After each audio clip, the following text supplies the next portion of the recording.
আমি খাইতে পারিনি, মনটা আমার চায় না। তখন আপনি একটুখানি মায়ের দিকে নজর দিলেন। আল্লাহ আল্লাহ গো, আমার মার কি হয়েছে গো আল্লাহ, আমরা সবাই মিলে খাবার খেয়েছি, মা কেন খাবার খেলো না? আমার বড় করুণা হয় গো, আমার বড় মায়া হয়। এলাকায় এলাকায় এলাকা এলাকায় মা বাবার কষ্ট দেখলে নিজের চোখের পানি ঝরে পড়ে। এই যদি হয় মা বাবার শেষ পরিণতি, তুলে সন্তানের কি দরকার? কত বাবা মা বৃদ্ধাশ্রমে, অথচ ছেলেরা বড় বড় অফিসার। ওই দিন দেখলাম টিভিতে 5টা সন্তান, 5টাই সরকারি অফিসার। মা বৃদ্ধাশ্রমে টিভিতে দেখেছি। আমার ওয়াজ আপনাদের কাছে খারাপ লাগে? এই যুবক, বাস্তববাদী, একদম বাস্তববাদী বক্তব্য দিচ্ছেন আপনি। আল্লাহ রাসূল বলেছেন, paradise of the child under the feet of the mother. মায়ের পায়ের নিচে সন্তানের জান্নাত। জোরে কন্ঠা সুবহানাল্লাহ। Paradise of the child under the feet of the mother. মায়ের পায়ের নিচে সন্তানের জান্নাত। এই জন্য আমি আপনাদেরকে বলবো, যুবকদেরকে বলবো, we should Obi our parents. আমাদের প্রত্যেকের উচিত আমাদের পিতামাতাকে মান্য করা, কারণ মা বাবাকে ভালোবাসা ফরজ, তাদেরকে কষ্ট দেওয়া হারাম। ঠিক। আর আব্বা আম্মা যারা, আপনাদেরকেও বলছি, সন্তান বড় হইলে বড় হইছে মনে করে ছেড়ে দিবেন না। Every parent should take care their children very carefully. প্রত্যেকটা পিতামাতার উচিত তার সন্তানের দায়িত্ব যত্ন সহকারে পালন করা। ঠিক না বেঠিক? করেছেন? করেননি তো? সন্তান অমানুষ হবে না তো ভালো মানুষ হবে কি করে? কারণ আপনি কাদামাটিটাকে যেমন করে গড়ে তুলবেন, সেই কাদামাটিটা শক্ত তেমনই হবে। আপনার সন্তান তো আপনার কাছে একদম সফট কাদামাটি। আপনি তো আপনার কাদামাটিকে আপনি কি করেন নাই, এটাকে কারুকার্য দ্বারা রূপান্তরিত করেন নাই। এই জন্য আপনার সন্তান পথভ্রষ্ট হয়ে গেছে। আপনি কি জানেন বাবা হিসাবে আপনার দায়িত্ব কি? বলবো একটু। রাসূল বলেছেন, আদিবু আওলাদাকুম আলা সালাতি খিসালিন হুব্বি নবিকুম ওয়া হুব্বি আহলি বাইতিহি ওয়া আলা কিরাতিল কুরআন। রাসূল বলেছেন, teach the love of the prophet, teach family love, learn to recite the holy Quran.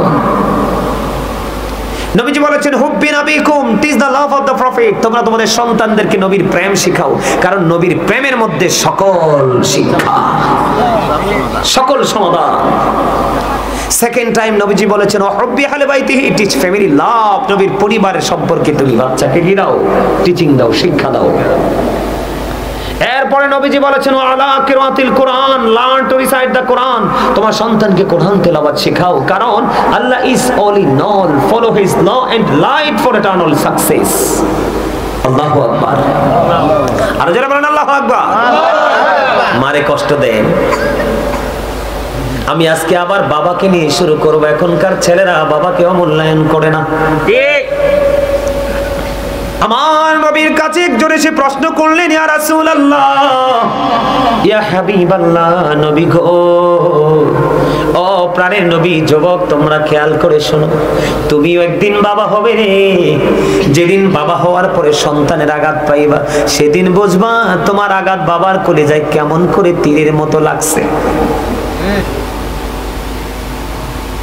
আমার নবীজির কাছে একজন এসে প্রশ্ন করলো, ইয়া রাসূলুল্লাহ, আমার বাবা আমার উপার্জিত সম্পদ নিজের মতো করে খরচ করতে চায়।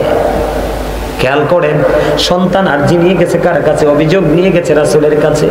নবী গো, আমার উপার্জিত অর্থগুলো বাবা নিজের মতো খরচ করতে চায় গো নবী, আমি কি করব?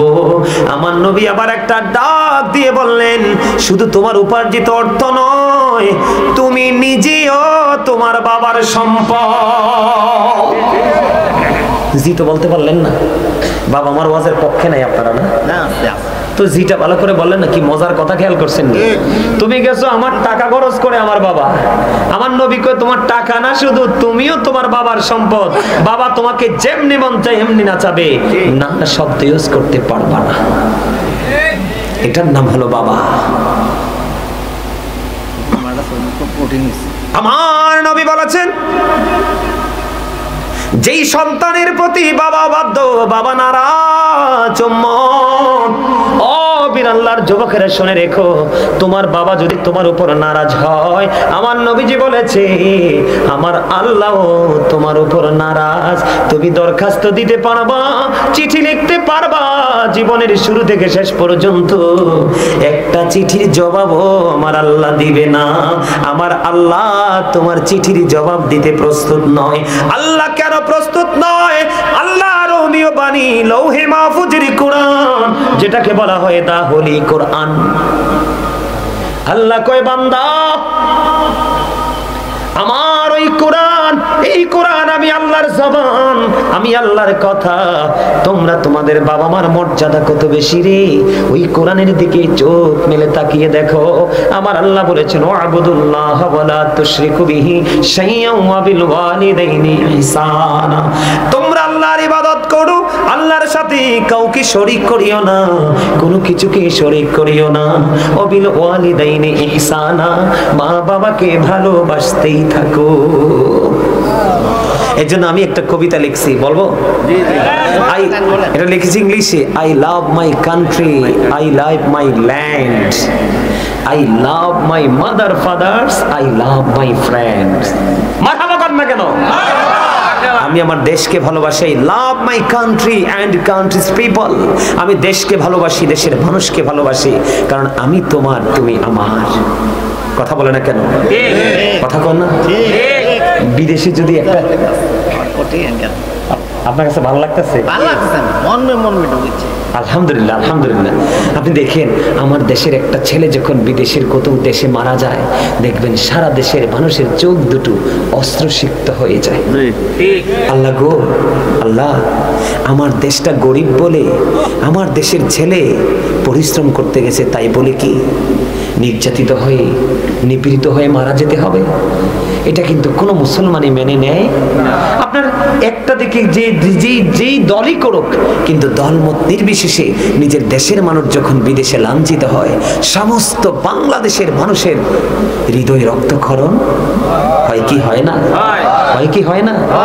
এই জন্য আমি বলেছি I love my country, I love my land, I love my mother fathers, I love my friends. চলে কর না মারহাবা। মারহাবা। এটা জাগতিক দৃষ্টিতে বলি, জগতের বাইরে যদি গিয়ে যাই তাহলে I love my prophet Muhammad রাসূলুল্লাহ সাল্লাল্লাহু আলাইহি ওয়াসাল্লাম। চলে কর না সুবহানাল্লাহ। নবীজির নাম মোবারক নিয়ে যেই ব্যক্তি এভাবে চুমু খাবে, নবীজি কাল হাদিস শরীফটা আমি নিজে পড়ছি। নবীজি বলেছে নবীজির মহব্বতের কারণে নবীজি তাকে হাতে ধরে ধরে কাল হাসরের তিনি জান্নাতে নিয়ে ঢুকাবে। সুবহানাল্লাহ। আপনি নবীকে ভালোবাসতে পারেন বা না পারেন, কিন্তু কেউ যদি ভালোবাসে, কারণ যার প্রেম যেমন তার প্রকাশটাও তেমন। কিন্তু আপনি কখনোই কোনো ধরনের এঙ্কার বা তুহমত করবেন, করলে এঙ্কারটা যাই যদি করেছেন তাকে, কিন্তু তার আচরণকে করেছেন, কিন্তু আচরণটা তো নবীকে ঘিরে। তো নেগেটিভ সাইডটা কোথায় গিয়ে লাগে? আমার নবীর কাছে গিয়ে লাগে। নবী যদি নারাজ হয় আল্লাহকে আপনি কোনোদিনও পাবেন না। আর নবীকে রাজি করতে পারলে আল্লাহ কয় আমি তোমার অটো হয়ে যাই। সুবহানাল্লাহ। জোরে জোরে কন্না সুবহানাল্লাহ। আর জোরে কন্না সুবহানাল্লাহ। আমার নবী বলেছে যেই সন্তানের উপর বাবা নারাজ, সেই সন্তানের উপর আল্লাহ নারাজ। বন্ধু আল্লাহ বলেছেন বিল ওয়ালিদাইনি ইহসানা, মা বাবার সাথে ভালো আচরণ করতেই থাকো। আমি বন্ধু পড়ে আসছি, একটুখানি পড়ে আসছি। অনেকেই চিন্তা করে, অনেকে আমাদের কাছে ফোনে বা সরাসরি ফেস টু ফেস প্রশ্ন করে, হুজুর আমার বাবা মা তো নাই গো, আমি বাবা যখন ছিল গো আমি গরিব ছিলাম, বাবা মা চলে গেল, আমার দৌলত হয়েছে, এখন আমি কান্দি, নিঝুম রজনীতে বসে বসে কান্দি। আজকে আমার কি নাই রে, নাই শুধু আমার বাবা মা। কত মানুষকে আমি দিচ্ছি, কত মানুষকে আমি খাওয়াচ্ছি, আজকে আমার কলিজার টুকরা মা নাই, আমার বাবা নাই রে, আমি কাকে খাওয়াচ্ছি? এমন সন্তান যদি এখানে থাকো বন্ধু, তোমাদেরকে আজকে আমি বলে যাই রে, আমার নবীজি তোমাদেরকে মন খারাপ করতে নিষেধ করেছে। বান্দারে উম্মত, মন খারাপ করো না। তুমি আমি আমরা সবাই আল্লাহর বাগানের ফুল। আল্লাহ যখন মন চাইবে যেই কোনো ফুল ছিঁড়ে নিয়ে যাবে। তুমি মন খারাপ করো না, তবে সিস্টেমে তুমি আল্লাহ পর্যন্ত পৌঁছাও। হুজুর আমার বাবা নাই, মা নাই, ভালোবাসতে চাই।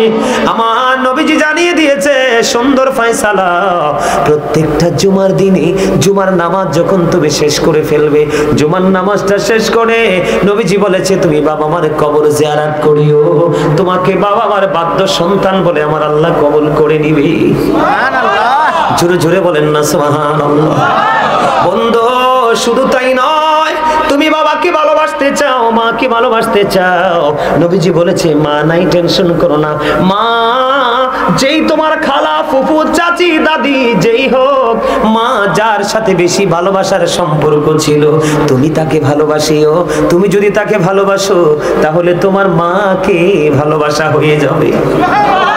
আমার নবী বলেছে রে বিরাল্লাহ যুবকেরা, আমার নবী বলেছে তোমার বাবা নাই, খারাপ লাগাটা স্বাভাবিক, কিন্তু চলে তো গেছে, আল্লাহ তো নিয়ে গেছে, তুমি কি করবা? বাবার যে বন্ধু পৃথিবীতে আছে ওই বন্ধুর সাথে মধুর সম্পর্ক গড়ে তোলো। আমার নবীজি বলেছে এই মধুর সম্পর্ক যদি গড়ে তোলো তাহলে বাবার প্রতি ভালোবাসা হয়ে যাবে। বলে হুজুর আমি আরো কিছু করতে চাই, এমন একটা মাহফিল করে দিবেন, হাদিয়া বাবার কবরে চলে যাবে, নিয়ত রাখবেন আল্লাহ এটা বরাদ্দ আমার বাবার জন্য। একটা কোরআন খতম করে ফেলবেন, দান সদকা করে ফেলবেন, কোন এতিম অসহায়কে দান করে দিবেন আল্লাহ, এটার বিনিময়ে আমি চাই না আমার বাবা মা কবরে আছে কেমন আছে জানি না, এই হাদিয়াটা তুমি উপটৌকনটা আমার বাবা মার জন্য পাঠিয়ে দাও। তার কারণ আমার নবী বলেছেন আটলান্টিক মহাসাগরে পড়ে একজন মানুষ যেমনি সাহায্যের জন্য কাতরায়, কবরবাসীও তেমনি কাতরায় রে, যখন তার পৃথিবীর আপন স্বজনেরা। আজকে আপনারা যারা মাহফিলে বসেছেন বন্ধু একটা হাদিস শরীফ বলি, আপনাদের এই বসাটা আপনার কবরবাসীর জন্য কত বড় নিয়ামত, বিশেষ করে যারা আজকের আয়োজন করেছেন টাকা দিয়ে পয়সা দিয়ে, তাদের মর্যাদা কত, তাদের আপন স্বজন কবরে কত সুখে আছে। আপনাদেরকে আমি বারবার বলেছি ও বন্ধু একটু হৃদয় খুলে শুনবেন, বিরক্ত হননি কোনো? আমার নবীজি বন্ধু হাঁটতেছেন সাহাবীদেরকে নিয়ে, হঠাৎ করে দেখতে পাইলেন নবীজি দাঁড়িয়ে গেলেন, খেজুরের ডাল ভেঙে দুইটা কবরের উপর ভেঙে গেড়ে দিলেন। ইয়া রাসূলুল্লাহ, ইয়া হাবিবাল্লাহ, নবী গো এই কবরের উপর ডাল গেড়ে দেওয়ার মানে কি গো? আমার নবীজি বলতেছেন এই দুইটা কবরের মধ্যে আযাব চলতেছে। ইয়া রাসূলুল্লাহ, কেন কেন গো? আমার নবী বললেন একজনের দোষ ছিল, একজন মানুষের গোপন কথাও কি মেরে মেরে শুনতো, লোকালয়ে প্রকাশ করে গীবত করে ঝগড়া সৃষ্টি করত, এই কারণে তার কবরে আযাব চলতেছে। এই দ্বিতীয়টা হলো একজন ব্যক্তি প্রস্রাব করার পরে ভালো করে পবিত্র হতো না, জোরে জোরে কন্যা নাউজুবিল্লাহ, প্রস্রাব করার পরে ভালো করে পবিত্র হতো না। এই অপবিত্রতা এখনকার যুবকদের মধ্যে বেশি, কথা বলেন না কেন? এখনকার যুবকরা এমন অসভ্য প্যান্ট পরে যেটা কোরআন হাদিস সাপোর্ট করে না, দাঁড়িয়ে প্রস্রাব করে দেয়, রাস্তার পাড়ে দাঁড়িয়ে প্রস্রাব করে দেয়, পানির উপর প্রস্রাব করে দেয়। ইদানিং আমি কয়েকটা ঘটনা রাতের অন্ধকারে রেখেছি, ওই দিন দেখছি দুইটা মনে হয় বন্ধু, আপনারা কেউ আদারওয়াইজ নেন না, আমি অবাক হয়ে গেলাম মানুষ কেমন নোংরামি নিয়ে প্রতিযোগিতা করে। এক বন্ধু দাঁড়িয়ে দাঁড়িয়ে প্রস্রাব করে, আরেকটাও সঙ্গে সঙ্গে দাঁড়িয়ে পাশাপাশি দাঁড়িয়ে প্রস্রাব করতেছে। লজ্জা কোথায় গেল রে? লজ্জা তো থাকেই দুই চোখের কোণে, যার লজ্জা নাই তার ঈমানও নাই।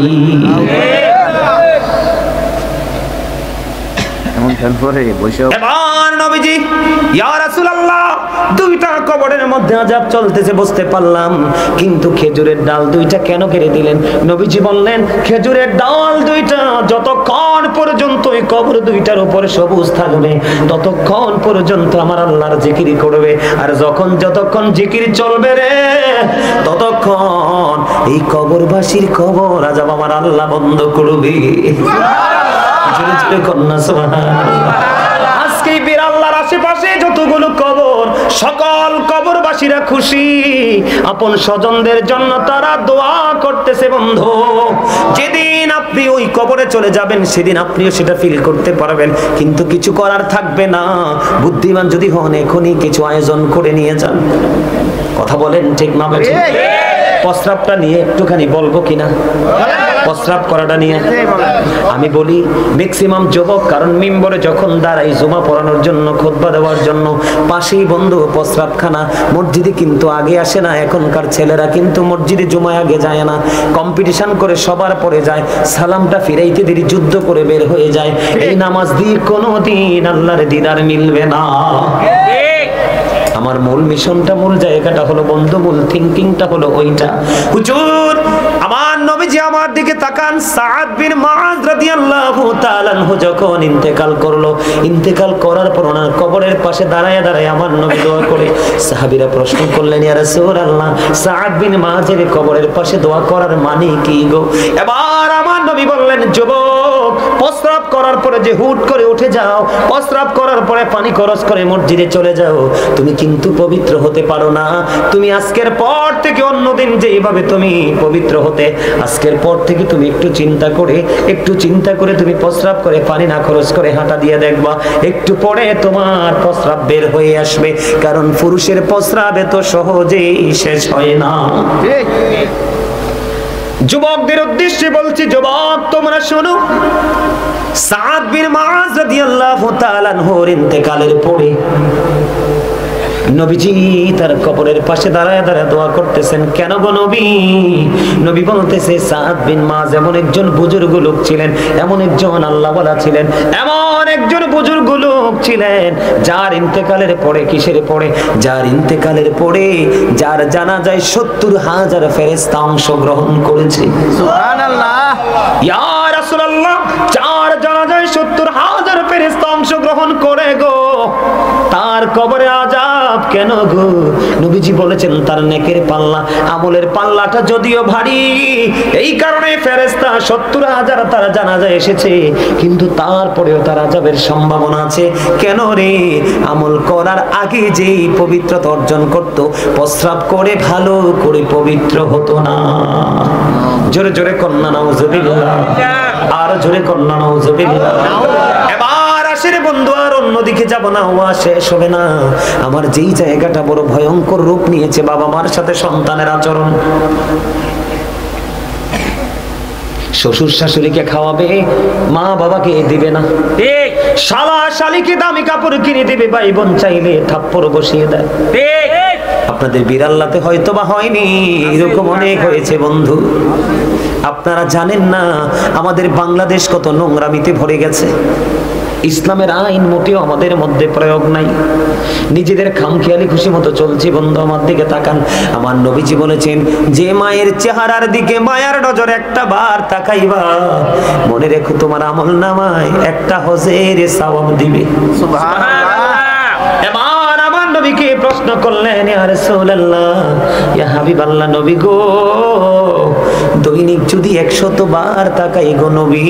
আমার নবীজি বললেন, দৈনিক যদি ১০০ বার তাকাও, তাহলে ১০০ হজের সওয়াব তোমার আমল নামায় আসবে। বল হুজুর, মায়ার নজরটা কি? মাকে আপনি প্রশ্ন করলেন, মা আপনি কি দুপুর বেলা লাঞ্চ করেছেন, খাবার খেয়েছেন? মা বলল, বাবা আমি খাইতে পারিনি, মনটা আমার চায় না। তখন আপনি একটুখানি মায়ের দিকে নজর দিলেন, আল্লাহ আল্লাহ গো, আমার মার কি হয়েছে গো আল্লাহ? আমরা সবাই মিলে খাবার খেয়েছি, মা কেন খাবার খেলো না? আমার বড় করুণা হয়ে গো, আমার বড় মায়া হয় এলো। তাদেরকে পাওয়ার পরে বন্ধু তাদের সেবা করে, তাদেরকে ভালোবেসে বন্ধু জান্নাতে যেতে পারলো না, তার মতো হতভাগা সন্তান আর কেউ হইতে পারে না। জোরে জোরে কন্যা নাউজুবিল্লাহ, আর জোরে বলেন না নাউজুবিল্লাহ। বন্ধু, আপনার বাচ্চা যেমন ছোট থাকতে কত কিছুর প্রয়োজন হয়, আপনি আগে আগে করে দেন, কারণ বাচ্চাটা তো হাঁটতে চলতে পারে না, সে অক্ষম। কিন্তু বাবা মা যখন বৃদ্ধ হয় রে, আপনি মনে করবেন আমার আরেকটা বাচ্চা, তখন দেখবেন কোনোদিন আপনার মনে বাবা মার প্রতি বিরক্ত আসবে না। এটা আমি আজকে বলে দিলাম, যখন এই মনটা খারাপ হবে আপনি মনে করবেন এটা আপনার আরেকটা ছেলে, আরেকটা মেয়ে, মাকে মেয়ে, বাবাকে ছেলে মনে করবেন। দেখবেন মা বাবার প্রতি কত গভীর প্রেম বন্ধু জন্ম হয়ে যাবে। মা যা চাইবে তৌফিক থাকলে দিয়ে দিবেন, না করবেন না। বন্ধু আমার দিকে তাকান বন্ধু, কিভাবে আপনাদেরকে বোঝাইলে বুঝবেন আমি জানি না। বাবা মা অত্যন্ত মজার জিনিস, মধুর জিনিস। আল্লাহর হাবিবকে প্রশ্ন করলো, নবী গো, আমার কাছ থেকে সবচেয়ে ভালো আচরণটা পাওয়ার পৃথিবীতে কার বেশি? নবীজি বললেন, ক্বালা উম্মুকা, তোমার মা। ক্বালা সুম্মা মান, তারপরে কে? নবীজি বললেন, ক্বালা উম্মুকা, তোমার মা। আবার প্রশ্ন করলেন, ক্বালা সুম্মা মান, তারপরে কে? নবীজি বললেন, ক্বালা উম্মুকা, তোমার মা। এবার আমার নবী প্রশ্ন করলেন, আমার নবীকে প্রশ্ন করলেন, ক্বালা সুম্মা মান, তারপরে কে গো? আমার নবী বললেন, ক্বালা আবুকা, তোমার বাবা। তিনবার বলেছে মায়ের কথা, একবার বলেছে বন্ধু বাবার কথা। ও বন্ধু, মাকে বেশি ভালোবাসো। মাকে যদি শরীরের চামড়া দিয়ে যদি জুতা বানাইয়া দাও, তারপরে মায়ের ঋণ বন্ধু শোধ করতে পারবা না। আমি আপনাদেরকে বলি, মায়ের এক পাগল যুবক ছেলে কত বছর করেছেন সেটাই এই মুহূর্তে আমার মনে পড়তেছে না বন্ধু। মিনিমাম বন্ধু 4 থেকে 8 বছর হবে সম্ভবত। মায়ের এক পাগল ছেলে, মা বন্ধু অসুস্থ, হাঁটতে চলতে পারে না। বাবা সন্তানের কাছে আবদার করলো, বাবা বাবা গো, আমার তো মনে চায় খানায় কাবা আমি তাওয়াফ করতে। এবার কি করলেন? কিতাব প্রমাণ করেছে, সন্তান ওই অসুস্থ মাকে কাঁধে নিলেন।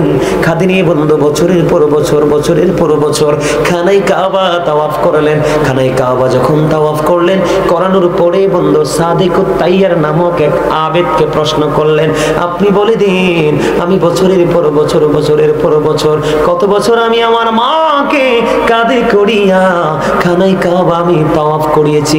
আপনি বলে দেন না, আমি যে মায়ের স্তন চেপে ধরে দুধ পান করেছি, এই দুধের ঋণ শোধ হয়েছিনি।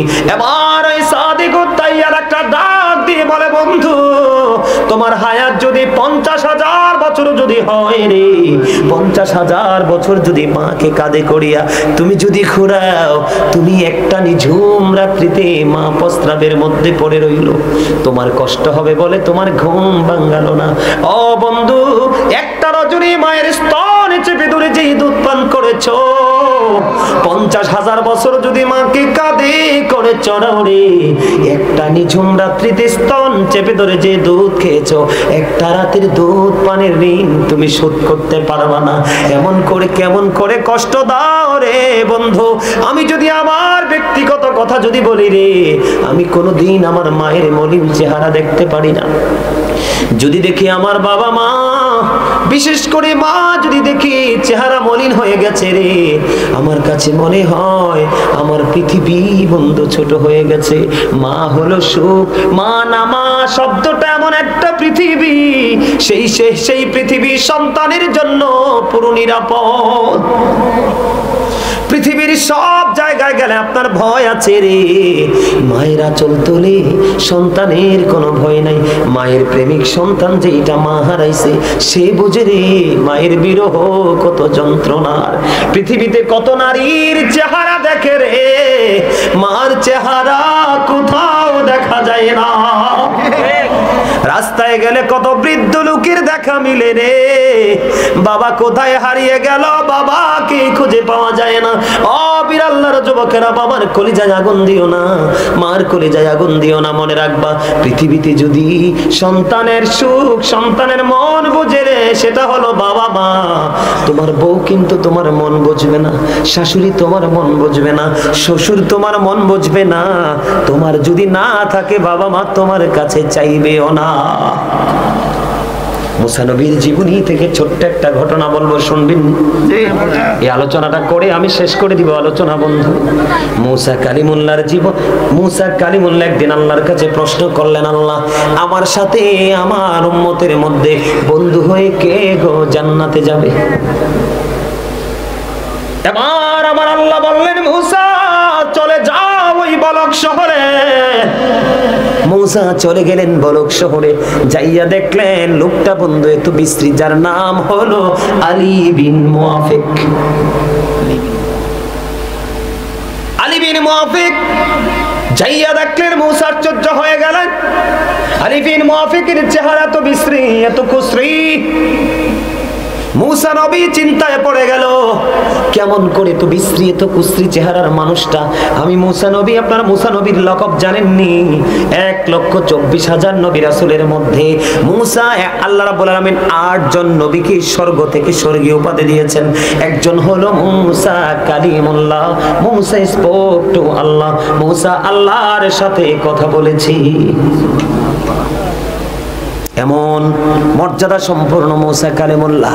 মুসা আশ্চর্য হয়ে গেল, এমন বিশ্রী এমন কুশ্রী চেহারার মানুষ কেমন করে আমি মুসার সাথে বন্ধু হয়ে জান্নাতে যাবে?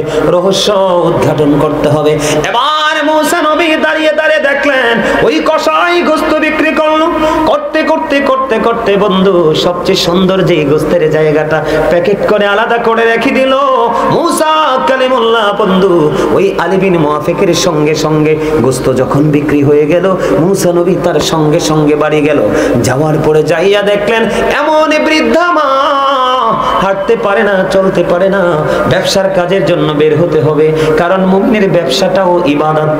ঠিক ঠিক, মুমিন যে মূলা ক্ষেত করেছে এটাও ইবাদত, মুমিন খেজুর বাগান করেছে এটাও ইবাদত, মুমিন সিমের বাগান করেছে এটাও ইবাদত। মুমিনের সব কিছু বন্ধু আমল, মুমিনের সবগুলো ইবাদত, কোনো কিছু বিপন্ন হয় না। এবার মুসা নবী যাইয়া দেখলেন বৃদ্ধা মা হাঁটতে পারে না, চলতে পারে না। ওই বৃদ্ধা মাকে আলী বিন মুআফিক সকালবেলা সুন্দর করে খাওয়াইয়া দাওয়াইয়া একটা ঝুড়ির মধ্যে আরাম করে বসাইয়া রাইখা আসছে। মা তুমি থাকো, আমার জন্য দোয়া করো, আমি ব্যবসাটা শেষ করে আসছি। ছেলে ব্যবসা যদি করে পেটের জন্য, জীবন জীবিকার জন্য, কিন্তু কলিজাটা মার কাছে রাইখা আসছে। ঠিক। আবার মুসা নবী দেখলেন, যাইয়া দেখে মাকে খাঁচা থেকে বন্ধু নামাইলো, নামানোর পরে মাকে পরিষ্কার পরিচ্ছন্ন করলো। মুসা নবী দেখতেছে, ওই মুসা নবী দেখতেছে মায়ের পাগল ছেলে আলী বিন মুআফিক সারাদিন পরিশ্রম করেছে, ক্লান্ত, সে নিজের ক্লান্তি বুঝতে দেয় না। মার জন্য খাবার তৈরি করলেন, গোশত রান্না করলেন, মারে খাওয়াইলেন। খাওয়াইয়া টাওয়াইয়া বন্ধু এবার গেলেন আলী বিন মুআফিক একটু ফ্রেশ হতে হবে, হাত মুখ ধুতে হবে, ক্লান্তি দূর করতে হবে। খেয়াল করেন কেমন সন্তান। সব শেষ করে মুসা চাইয়া দেখলেন বুড়িমা হাত তুলে বসে আছে আল্লাহর দরবারে। বুড়িমা, মা গো, বলো না তুমি কি দোয়া করেছো? এবার বুড়িমা ডাক দিয়ে বললেন তুমি কে রে? এবার মুসা ডাক দিয়ে বললেন আমি এই জামানার নবী মুসা কালিমুল্লাহ। সুবহানাল্লাহ। এবার মুসা নবী ডাক দিয়ে বললেন বুড়িমা বলে দাও না তুমি কি দোয়া করেছো? এবার বুড়িমা ডাক দিয়ে বললেন আপনি যদি নবী হন আমি আপনাকে বলে দেই গো, আমার এই সন্তানটা আমাকে এত বেশি আদর করে, এত ভালোবাসে রে, আমি সব সময় দোয়া করি আল্লাহর কাছে, আজকেও দোয়া করে দিলাম আল্লাহ, আল্লাহ গো আমার নবী মুসা, আমার এই সন্তানটাকে তুমি মুসার বন্ধু বানাইয়া জান্নাতে দিও। আর মুসা একটা ডাক দিয়ে বলল বুড়ি মা, মা গো আমি আল্লাহর কাছে দরখাস্ত দিয়েছিলাম, আল্লাহ গো আমার সাথে কে গো জান্নাতি বন্ধু হয়ে যাবে? ওই বুড়ি মা একটা ডাক দিয়া যখন ও বন্ধু বললেন আমার নবী মুসা কালিমুল্লাহ ডাক দিয়া কই বুড়ি মা আমি আল্লাহর কাছে জানতে চেয়েছি আমার সাথে কে যাবে জান্নাতে বন্ধু হয়ে, আমার আল্লাহ জানিয়ে দিয়েছে তোমার ছেলে। জোরে জোরে কন্যা সুবহানাল্লাহ। এবার বন্ধু আমি একটু নেগেটিভ সাইডে যাব। বুখারী শরীফের মধ্যে এসেছে হাদিস খানা। ও বন্ধু তোমরা শোনো, মাকে বিন্দু পরিমাণ আঘাত করা যাবে না। কোনো কারণে মা যদি আঘাত পায় রে, তোমার সোনালী দিন অন্ধকারে কাচ্ছন্ন জগতের দিকে চলে যাবে। তোমরা বুখারী শরীফের হাদিস, যুবক তোমরা বিরক্ত হয়ো না, আমি ওয়াজটা শেষ করে দিচ্ছি, একটুখানি ধৈর্য ধরো তোমরা। আলী বিন মুআফিক এটা তো চলে গেল বন্ধু, বন্ধুরে আমার হযরতে জুরিজ নামে একজন আল্লাহওয়ালা যুবক ছিলেন। হাদিস শরীফের মধ্যে এসেছে হযরতে জুরিজ, বুখারী শরীফের মধ্যে এসেছে মায়ের প্রেমিক। জুরিজ যেমন একটা আল্লাহওয়ালা ছিলেন, বুজুর্গ ছিলেন, মানুষের ভিড়ে তিনি আমল করতে পছন্দ করতেন না, তিনি নির্জনে বসে বসে একা একা আল্লাহর সাথে প্রেমের ডুরি লাগাইতে পছন্দ করতেন। খেয়াল করেন বন্ধু, লোকালয় থেকে অনেক দূরে চলে গেলেন জুরিস, যেখানে একটা মাটি দিয়া হুজরা বানানো হলো, মাটি দিয়ে ঘর বানানো হলো। এই ঘরের মধ্যে জুরিস বসে বসে বসে বসে আল্লাহর গোলামি করে। হঠাৎ করে একদিন জুরিস নামাজরত অবস্থায়, যুবক হৃদয় খুলে শুনো, জুরিস কিন্তু নামাজ পড়তেছে, গভীর খেয়াল, নামাজরত অবস্থায়। এবার ওই জুরিজের মা বাহির থেকে কে ডাকে, বাবা জুরিজ, আমি মা এসেছি, তুমি তোমার সাথে দেখা করব। এবার জুরিজ তো নামাজরত অবস্থায়, জুরিজ আল্লাহকে বলতেছেন, আল্লাহ আমি তো নামাজের নিয়ত বেঁধে ফেললাম, আমি কি আমার মায়ের সাথে দেখা করব নাকি আমি নামাজটা চালিয়ে যাব? এবার বন্ধু তিনি পরে সিদ্ধান্ত করলেন, না না আমি নামাজটাই চালিয়ে যাই। তিনি নামাজ চালিয়ে গেলেন, নামাজ শেষ করে বাইরে এসে দেখে মা নাই, মা চলে গেছে। একদিন চলে গেল, দ্বিতীয় দিন আবার বন্ধু জুরিস সেম টাইম নামাজরত অবস্থায়। দ্বিতীয় দিন আবার মা এসে হুজরার বাহির থেকে ডাকে, বাবা বাবা গো তুমি কোথায় গো, আমি মা ডাকছি। এবার বন্ধু জুরিস যখন জুরিস রে মা ডাকে, জুরিস তো নামাজ পড়ে, আজকেও গতদিনের মতো ডেকে ডেকে বলছে, বোঝো যুবক বোঝো কি বলি।